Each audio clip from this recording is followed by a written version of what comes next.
प्यारे व्यूअर्स, आप सभी का स्वागत है झलक ज्योतिष लाइफस्टाइल ज्योतिष चैनल पर।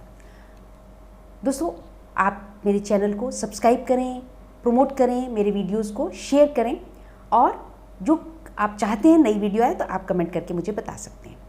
आइए, आज का विषय जो है मंगल ग्रह पर मांगलिक होने पर। दोस्तों, आजकल जो हमारे जो नवयुवक हैं वह भी बहुत सजग हो गए हैं और वह भी कई बार पूछते हैं कि ये मांगलिक क्या होता है, क्योंकि बहुत सारे बच्चे जो हैं आजकल जॉब साथ कर रहे हैं या एजुकेशन में हैं, तो वो जो है आपस में आगे शादी करना चाहते हैं। लेकिन उस समय में जब पेरेंट्स पत्रियां मिलवाते हैं तो वो कहते हैं कि नहीं, ये तो मांगलिक दोष है, यहाँ नहीं हो सकता ऐसा। तो बच्चे जो हमारा यूथ है वो बहुत डिस्टर्ब हो जाता है इस बात को लेकर के और बहुत एग्रेसिव भी हो जाते हैं, कई बार नाराज़ भी होते हैं। तो कन्फ्लिक्टिंग पॉइंट भी हो जाता है पेरेंट्स के साथ में उनका। तो सवाल होते हैं कि मांगलिक क्या होता है और क्यों होता है, कब तक होता है, ऐसा है कि नहीं है, ये इसमें कितनी सच्चाई है, नहीं है। तो देखिए, ऐसा है, तर्क वितर्क, तर्क अपनी जगह सही है और हमारे यूथ का बिल्कुल उनको सवाल करने का, जानकारी प्राप्त करने का पूरा अधिकार है, बिल्कुल उनको समझना भी चाहिए। तो देखिए, मैं उनको बहुत ही सिंपल तरीके से बता दिया करती हूँ कि देखिए, पत्री में इस तरह से 12 भाव होते हैं और इस तरह से 1st, 4th, 8th and 12th में अगर मंगल है तो वहाँ पे मांगलिक दोष माना जाता है। लेकिन आगे हमारी जो रिसर्च है, हमारी एस्ट्रोलॉजी बिल्कुल क्लियर बताती है कि यह मांगलिक दोष भंग भी होता है। अब भंग दो प्रकार से होता है। एक तो अपनी ही पत्री में ऐसे योग होते हैं जैसे कि बृहस्पति के साथ या राहु के साथ होने पर, वहाँ पे या दृष्टि संबंध होने पर मंगल का, वहाँ पर ये कैंसिलेशन हो जाता है। और कई बार जो है, जो दूसरा पार्टनर है उसकी पत्री ऐसी स्ट्रांग होती है और उसकी पत्री में ऐसे प्लेनेटरी स्टेटस होता है कि उसकी वजह से जो है मांगलिक दोष कैंसिल भी हो जाता है। अब उनका दूसरा फिर ये सवाल होता है कि ये कैसे पता चलेगा कि कैंसिल है या नहीं है, क्योंकि हमारे पेरेंट्स तो एडमेंट हैं कि भाई मांगलिक है, तुम्हारी पत्री में है, तो बताया गया था, आचार्य जी ने, पंडित जी ने बताया था मांगलिक है तो मांगलिक दोष है। तो वो उस पर कहते हैं कि क्या किया जाए। तो इसमें हम बताते हैं, उनके पेरेंट्स को भी बताते हैं कि इस तरह से जो है ये कैंसिलेशन है। लेकिन फिर भी मेरी वीडियोज़ हैं, मैंने बताया हुआ है कि मंगलनाथ जी में पूजा अर्चना जरूर करवाएं, जहाँ पे भी मंगल दोष हो, मांगलिक दोष हो, उसका निवारण शादी से पहले कर लें तो अति उत्तम होगा। दूसरा, जो मंगल ग्रह अगर बहुत स्ट्रॉन्ग है, मतलब कि स्ट्रॉन्ग कहने का कि वहाँ पे शुभकारी दृष्टियाँ नहीं हैं, माना कि केतु के साथ में बैठे हुए हैं या केतु की, शनि की, सूर्य की, इस तरह से जो बहुत ज़्यादा क्रूर दृष्टियाँ अगर पड़ रही हैं और एग्रेसिव है और लगता है कि दूसरे पार्टनर को इस शादी में नुकसान हो सकता है, तो वहाँ पर मंत्रों द्वारा जप करके शांति करवाई जानी चाहिए और यथा योग मंगल ग्रह का दान पूजा अर्चना कर लेनी चाहिए। अब एक ये होता है, बहुत सारे लोगों का ये कहना है कि जी 28 वर्ष से उम्र ऊपर हो गई है तो अब तो मांगलिक दोष खत्म हो गया। देखिए, ये अपना अपना मत है और वह भी किस प्रकार कहते हैं, वह इसी प्रकार कहते हैं, वह भी जो जन्मपत्री है हॉरोस्कोप है उसका एनालाइज करके ही पंडित जी, आचार्य जी बताते हैं कि 28 वर्ष के बाद, ऐसा नहीं है कि सिर्फ 28 वर्ष हो गए तो वो खत्म हो गया योग, ऐसा नहीं है। क्योंकि 28 वर्ष तक आते आते ग्रहों की ग्रह चाल इस प्रकार से है, वहाँ पर आचार्य बताते हैं कि यहाँ पर ये अब वह दोष इफेक्टिव नहीं है। और बहुत सारी जगह जो है, बहुत सारे पेरेंट्स जो है पहले ही जो है पूजा अर्चना शांति करवा चुके होते हैं। तो इसलिए 28 वर्ष का जो उसका काल चक्र जो माना जाता है ग्रहों के हिसाब से। तो इस पे मैंने दोस्तों एक छोटी सी संगोष्ठी रखी, इसमें हमारे साथ जुड़े हैं 5 आचार्यगण, तो आप उनको सुनिएगा तो आपको और क्लियर हो जाएगा कि मंगलिक दोष के बारे में किस तरह से, और बहुत ही सुंदर तरीके से आचार्यों ने बताया है कि मांगलिक दोष को कैसे कम किया जा सकता है और उसके प्रभाव को कम से कम किया जा सकता है। तो यह आप सुनिएगा, आइए एंजॉय करते हैं। सभी का स्वागत है। आज देखिए, बड़ा ही सौभाग्य का दिन है कि हमारे साथ बड़े ही आचार्यगण अच्छे यहाँ पे उपस्थित हैं, बहुत सीनियर आचार्यगण हैं। तो एक चर्चा हमारी जो है आने वाला नववर्ष जो कि अप्रैल से आने वाला है, और जो आनंदा है 207 की रहेगा। उस पर थोड़ा सा आचार्य जी बताएंगे। और बड़ा ही सौभाग्य है कि आज हमारे पास सीनियर आचार्य जी भी हैं और नवयुवक आचार्य जी भी हैं। तो दूसरा रहेगा हमारा मंगल ग्रह के ऊपर, तो मांगलिक जो दोष रहता है उस पर थोड़ा सा विचार विमर्श रहेगा। तो आइए जी जी। तो वो लड़के की है तो विष्णु लड़का का है तो लक्ष्मी की मूर्ति बना करके जो है उसका विवाह कराते हैं। और जैसे किसी लड़की की है तो उसका जो है जैसे विष्णु की प्रतिमा बना करके जो है विवाह, ये शास्त्र के मुताबिक मैं आपको बता रहा हूँ। ये दोष जो है उससे जो है, क्योंकि इस दोष को इसलिए वो लोग बताया जाता है कि ज्योतिष में कि वो शादी जो है एक परमात्मा के साथ, विष्णु के साथ, जब विष्णु प्रतिमा बना देते हैं तो विष्णु के साथ फेरा हो जाए तो उसको वो कष्ट नहीं मिलता है। नहीं है जी ये और वैसे भी जो है 28 साल तक जो है मंगल ग्रह दोष शादी का है वो दोष लगता है। तो जब ये चीज प्रक्रिया होता है तो ये शास्त्र प्रमाण है कि इसका जो है जो जैसे कैसे बोलते हैं कि भाई जिसका साथ में मंगल है उसका पति गुजरता है जी, या औरत का है सप्तम में है, अष्टम में है, अष्टमेश में अष्टमेश उतना नहीं करता है जितना सात में होता है। वैसे तो एक भाव का भी होता है, लग्नेश का भी होता है जी, और सातवें भाव का चौथा मंगल भी जो है नीच का होता है जी। अगर वो कर्क राशि में चौथा मंगल लग्नेश से चौथा भी तो वो माना जाता है, चौथे घर में हो गया तो चौथा घर में हो गया। क्या भले वहाँ कर्क राशि है, चार का अंक नहीं है, कर्क राशि नहीं है तो तभी वो मांगलिक माना जाता है। तो जैसे अष्टमेश है, अष्टमेश मंगल जो है अगर 8वें घर में है तो वो थोड़ा खराब है, तो इसलिए मंगल दोष माना जाता है। तो मंगल दोष के जो है पूजा पाठ अगर कोई करे, कोई इंसान करे, कोई भक्त माने तो उसका निवारण हो सकता है। ऐसा नहीं कि मंगल दोष वाले लड़कियों की शादी नहीं होती है, लड़कों का नहीं होता है, होता है। पर लेकिन अगर किसी ने विधि विधान से इसको कर दिया है तो ये सुख देता है, अगर नहीं किया है तो ये अपना प्रभाव बन सकता है, देता है। ऐसा नहीं कष्टकारी बनता नहीं है, देता है। ये ज्योतिष प्रमाण है। तो बाद में आचार्य जी बाद में कोई लाभ होगा अगर किसी की शादी पहले हो गई, जैसे आजकल तो लव मैरिज करते हैं बच्चे या कुछ नहीं पता है, तो बाद में कोई उपाय जैसे बाद में पता लगा कि एक पार्टनर मांगलिक है माना? नहीं, ऐसा नहीं है कि जब फेरा हो जाता है। अब जैसे आजकल जो है शादी का चलन कर रहा है, जयमाला डाल दी है, जयमाला से शादी वो शादी नहीं मानते हम लोग। हाँ, शास्त्र के हिसाब से हम उसको शादी नहीं मानते, उसका उपाय हो सकता है। अब जैसे जिसने फेरा फेर दिया और जो अग्नि फेरा हो जाता है तो अग्नि फेरे के बाद जो है हम उसको शादी मानते हैं। जब सिंदूर डालते हैं वो हमारे जो इसमें शादी मानते हैं, ऐसे फेरा नहीं मानते। ये तो उन लोगों के लिए शादी मानी जाती है जैसे कि जयमाला वाली जो शादी आजकल कोर्ट मैरिज हो रही है, जैसे तो कोर्ट मैरिज हो गई। अच्छा, दूसरे नंबर में कोई चीज जीती है, जैसे राम जी ने जो है सीता को जीता है, धनुष तोड़ करके जीता है ना, तो तब जयमाला होती है। नहीं तो ये कहीं शास्त्र में ऐसा नहीं कि पहले आप जयमाला करें और फिर उसके बाद फेरा करें। हमारे पट्टा होता है शादी में, जो हमारा होता है वो पट्टा होता है। एक तरफ लड़की को बिठा देते, बीच में पट्टा होता है, तब उसके जो है कर्म किया जाता है, तब उसके बाद में शादी होती है। तो वैसे ऐसी शादी में फिर दोबारा मंगल काम नहीं करता। तो आजकल की जो शादी है उसमें काम कर सकता है, लेकिन फेरा जब तक नहीं होता है। ये हमारी जो हमारे ज्ञान है, शास्त्र मत है।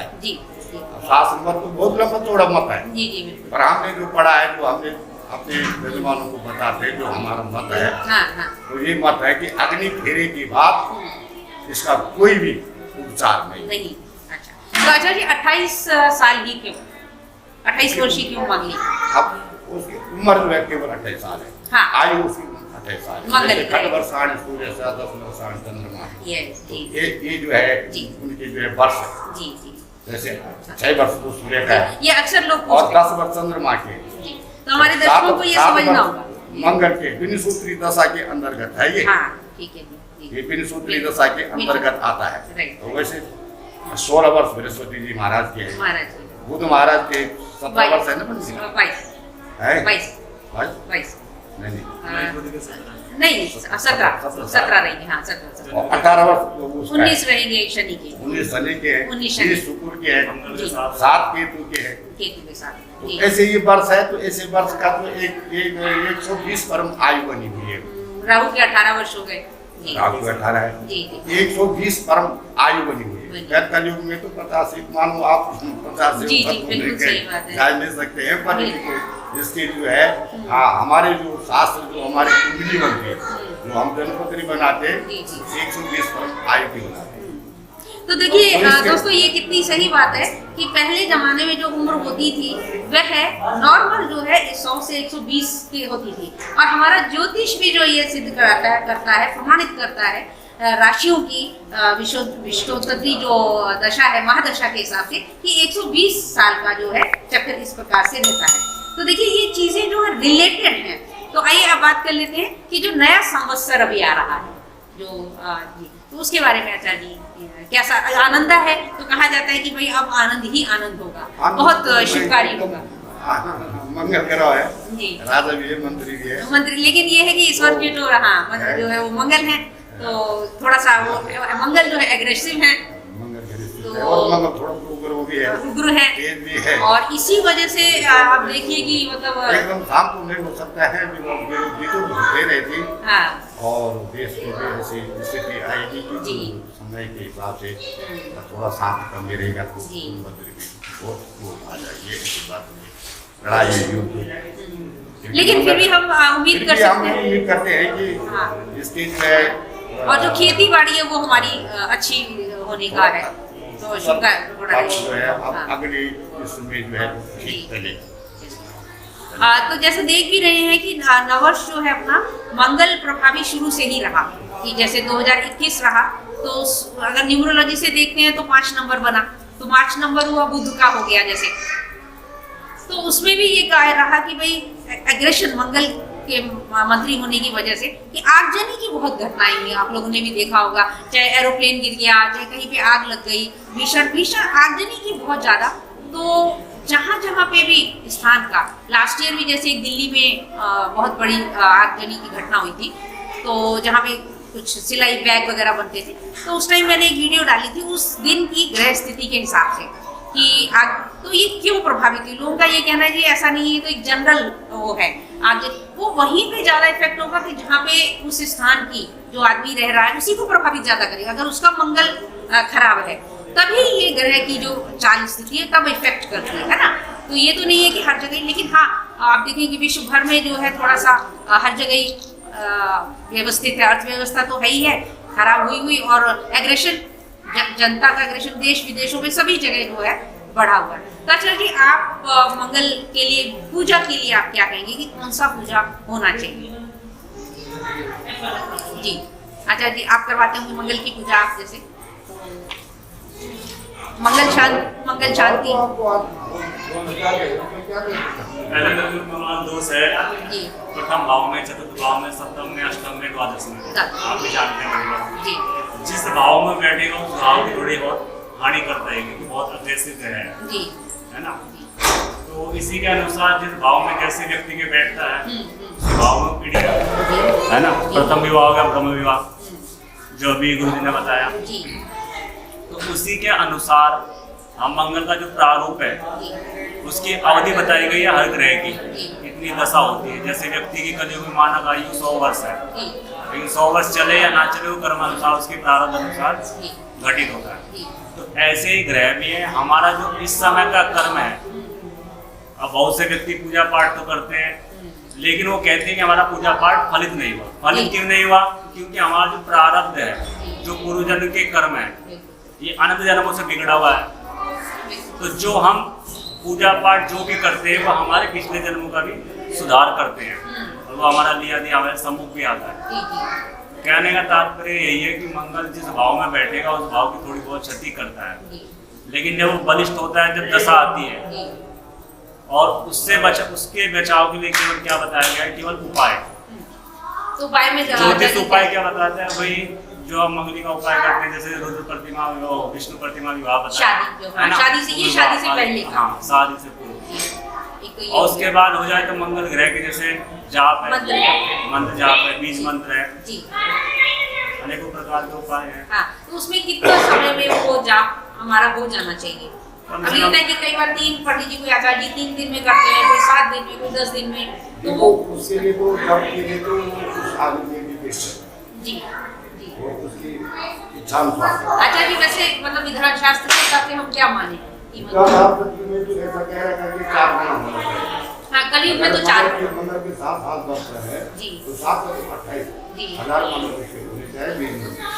जी ये तो ऐसा है कि ये तो ऐसा है, ज्योतिष तो एक है, जी शब्द तो एक है जी और व्याकरण भी एक है, जी जी वस्तुवाचन एक है, शैली अलग है।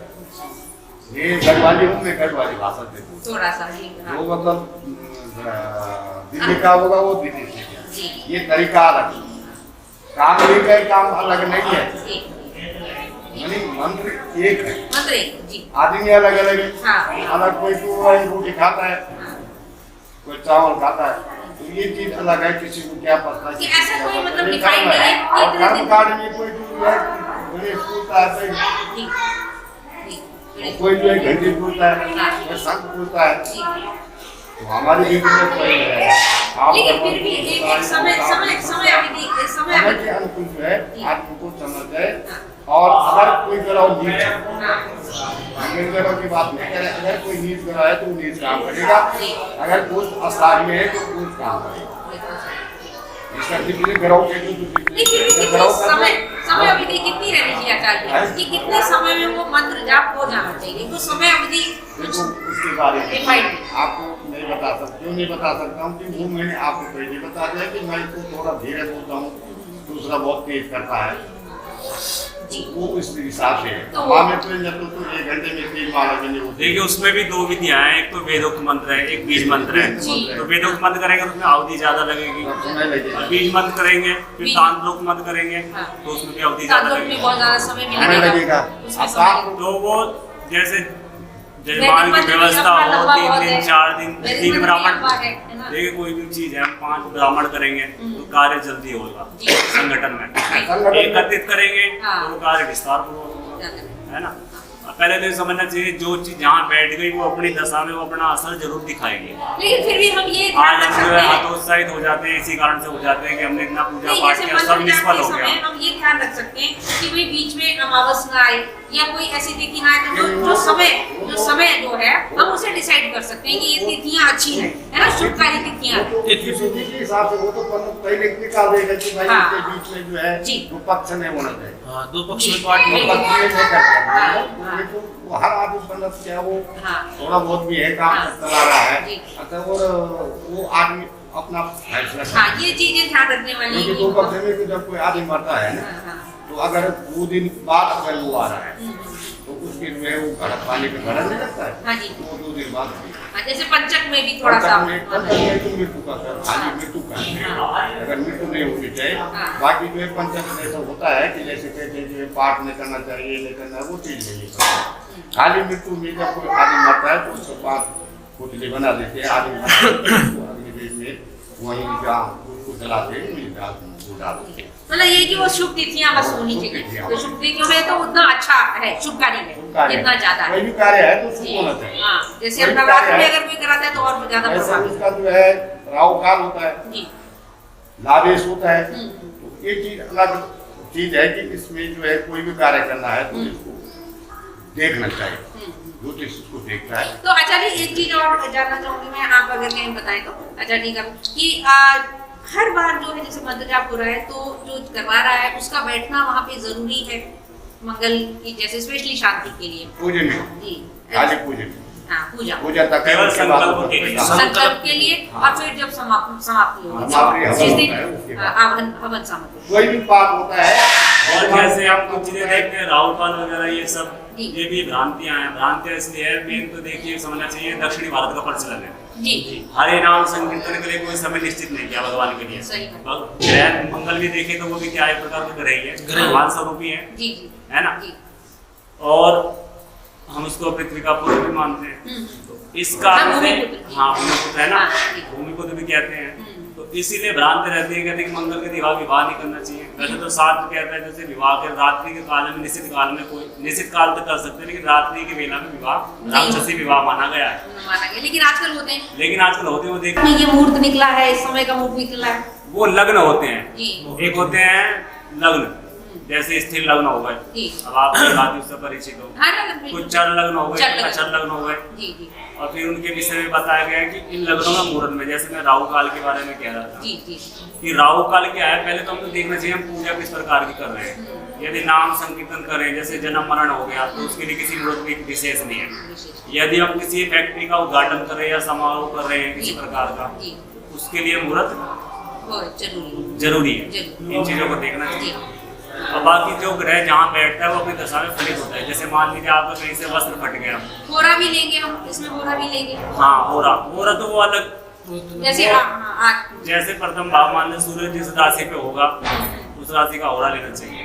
जैसे सुबह सूर्य होते हैं, जैसे आज तो शनिवार, शनि का होरा हो गया, शनिवार था तो पहला होरा हमारा शनि का है। हाँ, पहला शनि का होगा। जी। तो उसके बाद फिर ये अब ये चौघड़िया मुहूर्त वगैरह ये विशेष मुहूर्तों के लिए है। जैसे हमने भूमि पूजन करना है या कुछ विशेष कार्य करना है, मंत्र जप के लिए नहीं है। हाँ, मंत्र जप के लिए नहीं, ऐसा कोई भगवान नाम संकीर्तन के लिए कोई समय, जिस समय हमारा, देखिए आपको मालूम है कि खर्चे का ही विषय है, हर चीज का विषय है, जब इंतजाम हो जाए, और जब अपनी चीज का अलाउ करे, जिस समय जो मन करे वो कार्य कर देना चाहिए। वही सबसे शुभ लग रहा है, वही सबसे मुहूर्त है। एक प्रश्न ये कि शादी से कितने दिन पहले ये उपाय हो जाना चाहिए? मंत्र शांति की अगर हम बात कर रहे हैं तो शादी से कितने दिन पहले, ऐसा कुछ है क्या कि इतना मतलब इतने दिन पहले हो जाना चाहिए, ऐसा कुछ है आचार्य में, ऐसा कुछ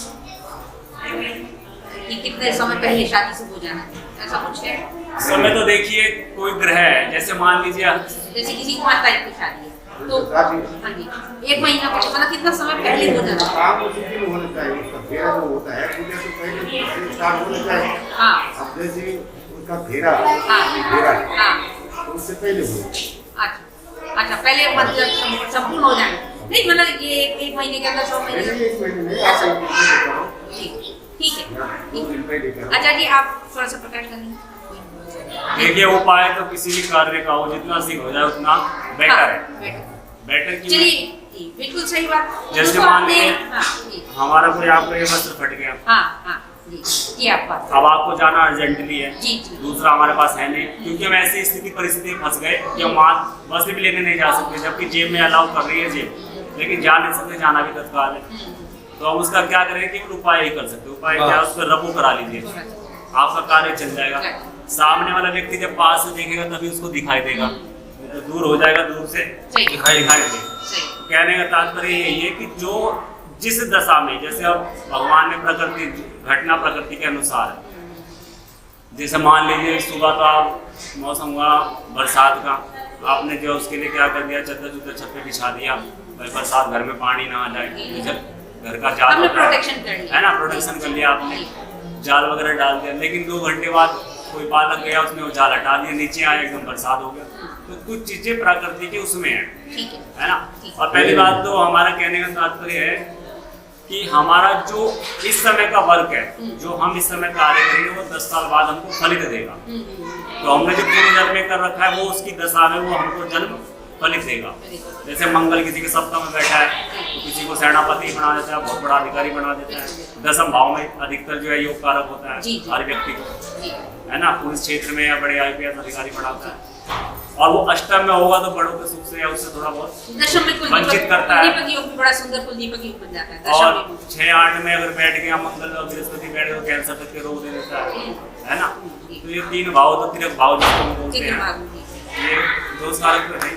जी बिल्कुल सही बात है। आचार्य जी ने बड़ा ही सुंदर एग्जांपल देकर के बताया कि अगर कोई वस्त्र हो जाए तो उस समय हमें इमरजेंसी में जाना है तो इमीडिएट करवाया जाए। तो कहने का तात्पर्य ये है कि कोई भी उपाय अगर हो और जो समय के हिसाब से जितना जल्दी हो सके उतना अच्छा है।